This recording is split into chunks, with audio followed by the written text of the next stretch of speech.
கிருஷ்ண வம்சம் எப்படின்ற கேள்விக்கு நான் விளக்க சொல்றேன். இது மகாபாரதத்திலே ஆன்சர். நாம் எல்லாருமே கிருஷ்ண வம்சம் தான். பாரத தேசத்துல இருக்கக்கூடிய 140 கோடி மக்களுமே கிருஷ்ண வம்சம் தான். எப்படின்னு பாத்தீங்கன்னா மகாபாரத போர் பயங்கரமா நடந்துட்டு இருக்கு. துரியோதனன் பீமனால கொல்லப்படுறாரு. தாவோட தருவாயில என்ன சொல்றாருன்னா, அஸ்வத்தாமனை கூப்பிட்டு, அஸ்வத்தாமா, நாம் இருக்கும் முன் பாண்டவர்கள் இருந்தாலும் இந்த செய்தியை நாம் காதல் கேட்க வேண்டும், பிறகுதான் என் ஊரு பிரியும் அப்படின்றாரு.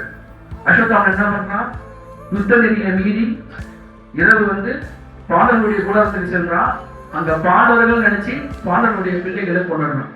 கொண்டாடுங்க துரியோதன கிட்ட வரா, நான் கொண்டுட்டேன் அப்படின்லாம். இந்த செய்தி கேட்ட உடனே துரியோதனன் இறந்து போனான். இதை பார்த்த பாண்டவர்கள் புதிச்சு எழுதுறாங்க, எப்படி நம்ம பிள்ளைகளை கொள்வான்னு சொல்லிட்டு அஸ்வத்தாமனை கொண்டே தென்னு சொல்லிட்டு வர்றாங்க. அவன் கூட சண்டை நடக்குது. உடனே அஸ்வத்தாமன் என்ன பண்றான்னா, பிரம்மாஸ்திரத்தை ஏவனம். யாரை கொள்றதுக்கு?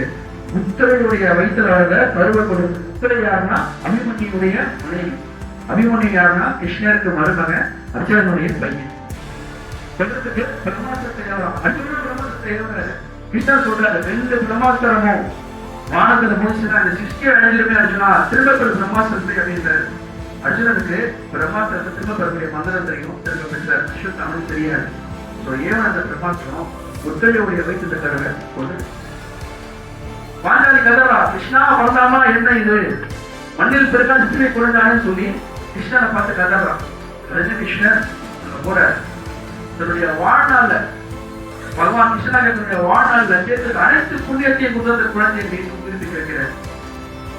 பிறக்கும் பொழுதே அந்த குழந்தை கடவுளுடைய பரிசையில பேசினால்தான் அந்த குழந்தையோட பேர் பரிசு. தாபர யுகம் முடியுது, அடுத்து கலியுகம் ஆரம்பிச்சு. கலியுகம் ஆரம்பிக்கும் பொழுது பிறந்த முதல் குழந்தை பரிசு. அதுல இருந்து அடுத்த மனித குலம் தோன்றுச்சு. அப்ப நாமெல்லாம் யாரு? அதுக்கு பிறகு இந்த உலகத்தை சொன்ன அத்தனை கிருஷ்ணோட வம்சம் தான். அவருடைய அனைத்து சக்திகளை வச்சு பிறந்த குழந்தை தான் பரிசு. பரிசுல இருந்து வந்தவங்க நாம எல்லாருமே நமக்கு இருக்கக்கூடிய இனம், மொழி, தேசம் அனைத்தும் கடந்து பாரத தேச வாழ்க்கை அனைவருமே கிருஷ்ணனுடைய வம்சம் தான். அதனால மனசு ஏற்றுக்கணும்.